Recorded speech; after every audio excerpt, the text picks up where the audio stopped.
पीक विमा भरपाई 15 दिवसाच्या आत शेतकऱ्यांना मिळणार दिलासा. जाणून घेऊया सविस्तर बातम्या या व्हिडिओच्या माध्यमातून.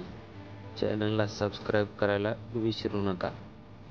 पीक विमा भरपाई 15 दिवसाच्या आत मिळणार आहे. राज्यातील शेतकऱ्यांसाठी एक दिलासादायक बातमी समोर आली आहे. पीक विमा योजनेअंतर्गत रखडलेली भरपाई लवकरच शेतकऱ्यांच्या खात्यात जमा होणार आहे.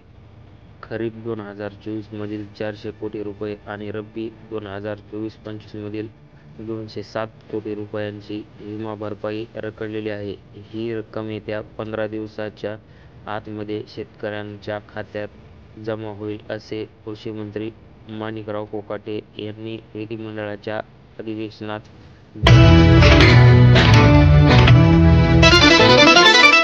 पीक विमा उतरवला नाही म्हणून शेतकरी नुकसान भरपाईपासून वंचित राहणार नाहीत.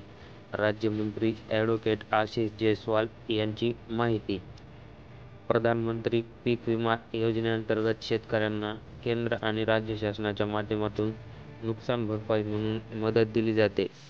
नुकसान झाले तर विमा कंपनीवर अवलंबून न राहता शासनामार्फत मदत दिली गेली पाहिजे, ही शासनाची भूमिका असून पीक विमा उतरवला नाही म्हणून शेतकरी नुकसान भरपाईपासून वंचित राहणार नाही, असे कृषी राज्यमंत्री ॲडव्होकेट आशिष जयस्वाल यांनी विधान परिषदेत सांगितले आहे.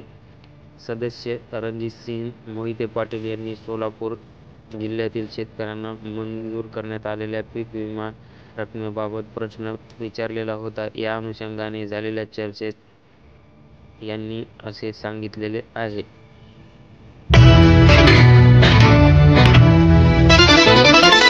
राज्यातील शाळांची गुणवत्ता तपासणी होणार.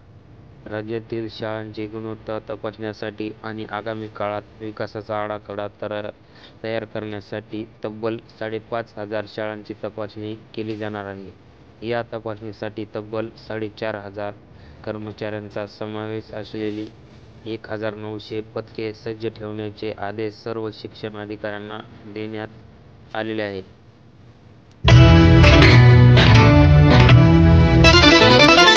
राज्यातील बांधकाम कामगारांची केली जाणार बायोमेट्रिक नोंदणी. सध्या महाराष्ट्रभर बांधकाम कामगार गैरप्रकाराची चर्चा सुरू आहे. बोगस बांधकाम कामगार तसेच योजनातील एजंट यांच्यावर कारवाई करण्यासाठी प्रत्येक जिल्ह्यामध्ये दक्षता पथके तयार केली आहेत. ही दक्षता पथके प्रत्येक जिल्ह्यात जाऊन तेथील बांधकाम कामगार योजनेतील गैरप्रकार व्यक्तींना आळा घालण्याचे काम करीत आहे. बांधकाम कामगार योजनेमध्ये पारदर्शकता आणण्यासाठी अजून हा महत्त्वाचा निर्णय घेण्यात आलेला आहे. तुकडेबंदी कायदा होणार रद्द. तुकडेबंदी कायदा रद्द करण्यात येत असल्याची माहिती महसूल मंत्री यांनी दिली आहे. बऱ्याच दिवसांपासून प्रतीक्षेत असलेला जमीन तुकडेबंदी कायदा रद्द करण्यात आला असून या संदर्भात पुढील 15 दिवसात मार्गदर्शक सूचना येणार असल्याची माहिती महसूल मंत्री यांनी पावसाळी अधिवेशनात दिली आहे. जमीन तुकडेबंदी कायद्यामुळे 1 किंवा 2 गुंठे जमीन खरेदीस प्रतिबंध करण्यात आला होता. मात्र यापुढे आता ही अडचण येणार नाही.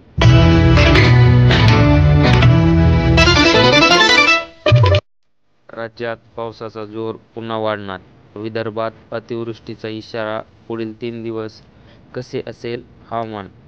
राज्यातील काही भागात पावसाने विश्रांती घेतली असली तरी काही भागात हलक्या सरी कोसळत आहेत. तर पुढील 3 दिवस पावसाचा जोर वाढणार आहे. हवामान विभागाने 12 जुलै ते 15 जुलै दरम्यान अतिवृष्टीचा इशारा दिलेला आहे.